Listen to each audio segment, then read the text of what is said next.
Gardening के हिसाब से अगस्त एक बहुत ही इम्पॉर्टेंट मंथ होता है जिसमें हम वो फूल फल या सब्जियां लगाते हैं जो आने वाले सर्दियों तक हमें फूल देता रहे, फल देता रहे या सब्जियां देता रहे। आज के वीडियो में मैं आपको बता रही हूँ कि वो कौन से पौधे हैं जिन्हें अभी अगस्त में आप लगाएंगे तो जनवरी तक उसमें फ्लावरिंग होती रहेगी। तो इसमें सबसे पहला जो पौधा है वो है गुलाब का। गुलाब के पौधे को गर्मियों में यदि आपने बचाया होगा तो उसी पौधे की कटिंग भी आप लगा सकते हैं अभी, अदरवाइज़ न्यू पौध खरीद कर लगा सकते हैं। गुलाब की किसी भी वैरायटी को लगा सकते हैं, चाहे देसी हो या हाइब्रिड हो। गुलाब की केयर कैसे करनी है, किस तरीके से इस पौधे को सूखने मरने से बचाना है, इस पर कंप्लीट वीडियो एवरग्रीन वाले चैनल पर है, जाकर देख सकते हैं। गुलाब के पौधे को यदि आप लगा रहे हैं तो डीप कंटेनर का इस्तेमाल करें। छोटे कंटेनर में ये पौधा अच्छा नहीं चलता है। इसकी रूट्स जितनी डीप होती हैं ये पौधा उतना ही अच्छा परफॉर्म करता है। गुलाब एक हैवी फर्टिलाइज़र मांगने वाला पौधा है, यानी कि हर एक 15 दिनों पे इसे फर्टिलाइज़ करना ज़रूरी होता है। और फर्टिलाइज़ करने के लिए नाइट्रोजन रिच और कैल्शियम रिच खाद का ही चुनाव करें। यदि आप सिंपली काउडंग मैन्योर भी इसमें डालते हैं तो आप अपने पौधे को लॉन्ग टर्म तक सर्वाइव करा सकते हैं। गुलाब में अब अगस्त से लेकर के दिसंबर जनवरी तक फ्लावरिंग होती रहेगी और बरसातों में आप ओपन में भी इसे रख सकते हैं। गुलाब के पौधे के लिए यदि आप खाद देना चाहते हैं तो यूज़ टी लीफ दे सकते हैं। चाय पीने के बाद जो चाय पत्ती बच जाती है उसे अच्छे से धो लीजिए, सुखा लीजिए और हर एक 15 दिनों पर एक एक चम्मच दे दीजिए, जिससे कि पौधा अच्छी फ्लावरिंग करेगा।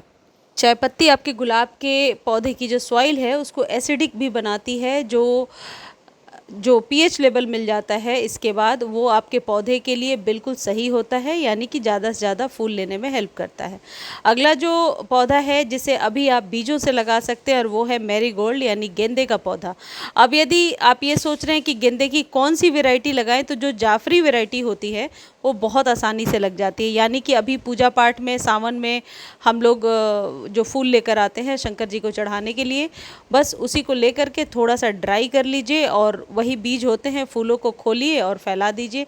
इस पर कई बार मैं कंप्लीट वीडियो शेयर कर चुकी हूँ। और इस तरीके से जब पौधा 2 से 3 इंच का हो जाएगा तो 2G कटिंग करना है। एक बार कटिंग कीजिए, दोबारा कीजिए और तीसरी बार इसे फ्लावरिंग के लिए रेडी कर लीजिए। देखिए आपके गेंदे के पौधे दिवाली तक बहुत अच्छे तैयार हो जाएंगे। दिवाली में आप अपने ही गार्डन से फ्लावर लेकर के पूजन भी कर पाएंगे। या फिर पहले से गेंदे के फूल हैं आपके पास तो बस एक ही फूल को लेकर के ड्राई कर लीजिए और ड्राई करने के बाद उसे आप फैला दीजिए मिट्टी में। ऊपर से 1 इंच सॉइल डालिए, स्प्रे करके पानी दीजिए, बहुत जल्दी जर्मिनेट हो जाता है। 3 से 4 दिनों में ही इसमें ऊपर आपको जर्मिनेशन दिखने लगेगा। अगला जो प्लांट है ये पोर्टुला का है, मॉस रोज़ 9 o'clock, बहुत सारे नाम से आप जानते होंगे। इसकी कटिंग अभी आप लगाते रहिए। जुलाई में भी बताया था मैंने कटिंग लगाना, अगस्त सितंबर तक इसकी कटिंग लगाइए ताकि बहुत सारे पौधे आपके पास तैयार हो जाएं एक पौधे से। और कई बार क्या होता है कि सर्दियों में जब ये डोरमेंट हो जाता है जनवरी फरवरी में या 14 दिसंबर के बाद, यानी कि धूप ज़्यादा नहीं मिलती है तो पौधा डोरमेंट होने लगता है, उस समय बचाना मुश्किल हो जाता है। लेकिन कटिंग ज़्यादा होगी तो फिर जनवरी के एंड में आप इसी पौधे से और भी बहुत सारे पौधे तैयार करेंगे और होली के टाइम में यानी मार्च में फिर इसमें फ्लावरिंग होने लगती है। तो इसलिए बहुत सारे पौधे आप अभी तैयार कर लीजिए। बहुत ही आसान है इसकी कटिंग लगाना। अपने ही पौधे की किसी भी एक स्टेम को लीजिए और सैंडी सॉइल में दबा दीजिए। बस ये बात ध्यान रखिए कि ओवर वाटर आपके पौधे को ख़राब कर देगा, गला देगा। जब आप कटिंग लगा रहे हैं तो बार बार पानी ना दें और जिस दिन कटिंग लगाया है उसी दिन से इसे डायरेक्टली सनलाइट में रख दीजिए और स्प्रे करके पानी दीजिए। लेकिन खाद इस पौधे को बहुत निश्चित मात्रा में चाहिए, यानी कि हर 3-4 दिनों के बाद आप या तो कभी वर्मी कंपोस्ट दीजिए या फिर बनाना पील वाला फर्टिलाइज़र जो अक्सर आपको बताती हूँ वो दीजिए। यानी कि खाद घरेलू हो या बाहरी हो, लेकिन रिच फर्टिलाइज़र मांगता है ये। जैसे देखिए मैंने इतनी सारी कटिंग लगाई है, तो आप भी कटिंग अभी पोर्टुला की बहुत सारी लगाना शुरू कीजिए। पॉट की जहाँ तक बात है, घर में कोई भी कंटेनर वेस्ट पड़ा है, डब्बे हैं किचन के, उन्हें निकालिए और छोटे छोटे कंटेनर में इसे लगा लीजिए। ये है मैक्सिकन पिटूनिया। ये वो पिटूनिया नहीं है जो मैं सर्दियों में हम लोग लगाते हैं, ये मैक्सिकन पिटूनिया है और बिल्कुल झाड़ जंगल की तरह बढ़ जाता है। कंटेनर में भी बहुत अच्छे से ग्रो होता है। ये पूरे साल फ्लावरिंग करने वाला पौधा है, तो इसकी कटिंग आप जितनी मर्जी उतनी लगा लीजिए, बिल्कुल फैल जाता है। 1 से 1000 यदि पौधे तैयार करने हैं तो मैक्सिकन पिटूनिया, पोर्टुलाका, ये उस तरीके के पौधे हैं। इसके और भी कलर्स आते हैं, तो अभी आप नर्सरी से इसे खरीद सकते हैं। अगला जो पौधा है ये अपराजिता है। बीजों से भी अभी आप तैयार कर सकते हैं। इसके 2 कलर तो बहुत आसानी से नर्सरी पर मिलेंगे और इसकी कटिंग भी लगाना आसान है, लेकिन बरसातों में इसकी कटिंग लगती है।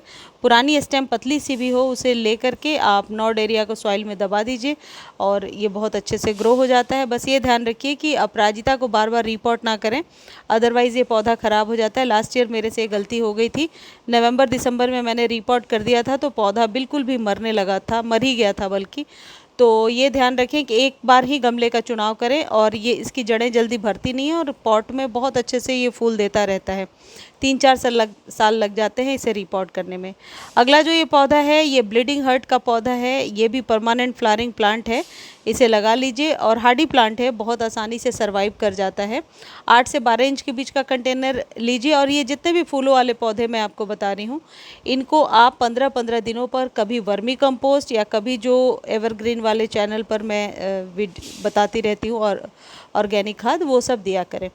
और विंका, सदाबहार, पेरीविंकल ये बीजों से भी उगाया जा सकता है, लेकिन अभी सिर्फ देसी वाले लगाएं। हाइब्रिड यदि लगाएंगे तो बरसातों में कई बार क्या, एक बार ही बरसात का पानी पड़ता है और ये पौधा मरने लगता है। आज की वीडियो में सिर्फ फूलों वाले पौधों के बारे में बताऊंगी और नेक्स्ट डे किसी दिन सारे प्लांट्स के बारे में बताऊंगी कि और किस किस प्लांट की कटिंग लगा सकते हैं। आपको कोई स्पेशल प्लांट के बारे में जानना है तो आप कमेंट सेक्शन में लिख दीजिए। देखिए, पीस लिली को रिपोर्ट करना है या फिर पीस लिली को रूट डिवीज़न से अलग करके आप किसी दूसरे गमले में शिफ्ट करना चाहते हैं, बहुत हार्डी प्लांट है, बरसातों में ऐसा कर लीजिए। और पीस लिली ऐसा पौधा है जिसे आप अपने बेडरूम में भी रख सकते हैं, इंडोर आउटडोर कहीं भी रख सकते हैं। हालांकि मैंने बाहर ही रखा है, लेकिन धूप इस पर नहीं पड़ती है। मई जून की गर्मी में बहुत अच्छे से बचा कर रखना होता है। अगला पौधा ये मोगरा है। मोगरे को भी 50 रुपीज़ में ले करके आप लगा सकते हैं, नर्सरी से ले आइए, 3-4 प्लांट लगा लीजिए। इसे मोगरा, बेला, बहुत सारे नामों से जानते हैं, जूही, चमेली, इस फैमिली के जितने भी पौधे हैं उन्हें अभी आप लगा सकते हैं। मधुकामिनी लगा सकते हैं, नाग चंपा या चंपा लगा सकते हैं, बुगनविला का पौधा भी अभी आप लगा सकते हैं, अलामांडा लगा सकते हैं। ये पौधे सालों भर चलते हैं, तो अभी यदि आप लगा लेंगे सालों भर आपके गार्डन में रहेंगे। और ये गंधराज है, गार्डेनिया, बहुत ही खुशबू आती है इस पौधे से, इसे एक बार लगा लीजिए। थोड़ा सा डेलिकेट प्लांट है, लेकिन एवरग्रीन वाले चैनल पर मैंने शेयर किया है किस तरीके से इसकी केयर करनी है। तो गंधराज को अभी आप नर्सरी से लेकर के लगा सकते हैं। गुड़हल यानी हिबिस्कस की कोई भी वैरायटी अभी लग सकती है। कटिंग लगाना कई बार मैं इसी चैनल पर आप लोगों को बताती रही हूँ। कनेर की कटिंग भी अभी आप लगा सकते हैं, गुड़हल की कटिंग लगा सकते हैं, या फिर हाइब्रिड 100 रुपीज़ तक नर्सरी पर मिल जाएगा, वो भी ले सकते हैं। देसी वाला भी कटिंग से तैयार कर सकते हैं या 50 रुपीज़ में लेकर आ सकते हैं। देसी में 2 या 3 कलर बहुत ही पॉपुलर हैं जो आसानी से मिल जाते हैं, जैसे वाइट, रेड, पिंक। तो अभी यदि आप लगा लेंगे तो 2-3 काम हो जाएगा। दशहरे के पहले पौधा तैयार हो जाएगा, तो न्यू पौध ले आइए। और फ्लावरिंग के लिए खाद मैं बताती ही रहती हूँ उस चैनल पे, वो जा कर के देख लीजिए। जितने ज़्यादा फूल खिलेंगे आप दशहरे में देवी माँ को चढ़ा पाएंगे। और एक बार ये फूल लगा लो तो बहुत सालों तक चलते रहते हैं। ये जब तक कि आपसे कोई गलती नहीं होती है ये पौधा मरता नहीं है, बल्कि यदि अच्छे से आप केयर करेंगे तो दिसंबर जनवरी में भी बहुत अच्छी फ्लावरिंग करता है। लास्ट ईयर मेरे गुड़हल में लगातार फ्लावरिंग होती रही थी, यदि आप लोगों ने देखा होगा, तो फूल खिलना बंद नहीं हुआ था। तो अभी आप इस पौधे को लगा सकते हैं। अगला पौधा ये अडेनियम है। अडेनियम में बहुत सारे कलर्स आते हैं, सकुलेंट की वैरायटी है, बरसात में थोड़ा बचा के रखिए, लेकिन अभी आप लाकर लगा सकते हैं। ये बीजों से भी इतनी आसानी से ग्रो हो जाता है कि इसके बीज बस मिट्टी में फैला देने होते हैं। बीज नवंबर तक उगने लगते हैं, जर्मिनेट होने लगते हैं और उसके बाद धीरे धीरे इस पौधे को आप शिफ्ट करते जाइए। एक से अनेक 1000 बहुत सारे पौधे तैयार कर सकते हैं। ओवर वाटर से ये पौधा ख़राब हो जाता है, इस बात का ध्यान रखें। ऐसे ही आप डबल चांदनी का पौधा भी लगा सकते हैं, इससे खुशबू बहुत ही तेज़ आती है। और इस पौधे को गमले में लगा रहे हैं तो ट्रिम करके छोटा ही रखेंगे तो बेहतर होगा। मैं तो अक्सर छोटा ही करके रखती हूँ और वैसी केयर करनी है जैसे बेली चमेली की करते हैं। ये मुरैया का पौधा है। ज़्यादा पानी से ये पौधा हालांकि अभी ख़राब हो गया था बरसात में, लेकिन बहुत मुश्किल से बचाया है, तो इसे ओवर वाटर ना करें अदरवाइज़ ख़राब हो जाता है। लेकिन सालों भर चलने वाला पौधा है, तो इसे अभी आप ला करके लगा सकते हैं। ये पीस लिली का ही फूल है, उस वक्त दिखाना भूल गई थी। मुझे जहाँ तक पता है पीस लिली सिर्फ वाइट कलर के ही आते हैं, और आपको कोई और कलर पता होगा तो ज़रूर आप कमेंट सेक्शन में लिख कर बताइएगा। और इसमें अब फ्लावरिंग शुरू हो गई है। सालों भर फूल खिलते हैं, बस गर्मियों में थोड़ा सा स्पेशल केयर चाहिए होता है। ड्राइंग रूम, लिविंग रूम में बहुत अच्छे से लग जाता है। ये टिकोमा है, और इसी तरीके के बहुत सारे बेल वाले पौधे आते हैं। जब आप नर्सरी पर जाएंगे तो बहुत सारे फूल दिखेंगे आपको। टिकोमा को बड़े छोटे किसी कंटेनर में लगा सकते हैं। और ये क्रीपर है, जैसे ही इसे सहारा देंगे ऊपर की तरफ बढ़ता जाएगा। यदि ज़मीन में लगाएंगे तो बहुत ही सुंदर ये रूप ले लेता है ज़मीन में। ऑरेंज फ्लेम वाइन भी कुछ ऐसा दिखता है, उसे भी अभी आप लगा सकते हैं। ऑरेंज फ्लेम वाइन को ज़मीन में बहुत अच्छे से लगाया जा सकता है। इन सभी पौधों को जो क्रीपर हैं उन्हें आप ज़मीन में भी लगा सकते हैं, गमले में भी आसानी से लगा सकते हैं। ये मुसेंडा है, इसके पत्ते भी देखने में बहुत खूबसूरत होते हैं। सालों भर फूल देने वाला पौधा है। बस ये ध्यान रखिए कि पानी कम या ज़्यादा ना हो, बराबर मात्रा में पानी मिलती रहे तो पौधा ये बहुत आसानी से चलता रहेगा आपके गार्डन में। ये मांडेविला है, बहुत ही बढ़िया क्रीपर होता है और गुच्छों में फूल देता है। मेरे यहाँ भी इसकी फ्लावरिंग बहुत ही अच्छी हो रही है। दूसरी तीसरी बार फ्लावरिंग हो रही है। एक बार सारे फूल झड़ जाते हैं, फिर दोबारा इसमें फ्लावरिंग होने लगती है। तो इसे अभी आप लगा सकते हैं। मांडेविला की कटिंग भी लग जाती है आसानी से। और देखिए इस तरीके से इतना फैल चुका है ये पौधा। बहुत आसानी से 50 टू 60-70 रुपीज़ में आपको नर्सरी पर मिल जाएगा। जितने भी हेवी फ्लावरिंग वाले प्लांट होते हैं इन्हें फर्टिलाइज़र हमेशा चाहिए होता है। बस 1-2 फर्टिलाइज़र है, ये ध्यान रखें कि जब वेल ड्रेन सॉइल आप बनाते हैं तो वर्मी कंपोस्ट डालिए और फिर बनाना पील वाला फर्टिलाइज़र डालते रहिए, जिससे कि अच्छे फूल मिलते रहेंगे। ये सारे गुड़हल और कनेर की वैरायटी है।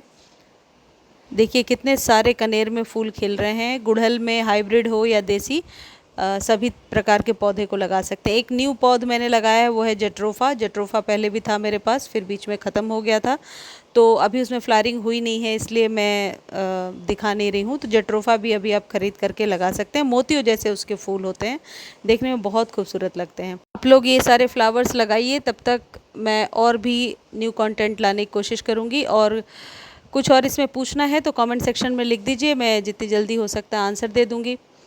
और इस चैनल को लाइक शेयर सब्सक्राइब कर दिया करें। आप लोग व्यूज़ तो देते हैं लेकिन सब्सक्राइब नहीं करते हैं, तो प्लीज़ सब्सक्राइब कर दिया करें, हमारा मनोबल भी थोड़ा ऊंचा होता है। और इस वीडियो को आप फेसबुक पर भी देख सकते हैं। कोई भी प्रोडक्ट का लिंक चाहिए तो आप टेक्स्ट कीजिए, मैं लिंक प्रोवाइड करा दूँगी। धन्यवाद।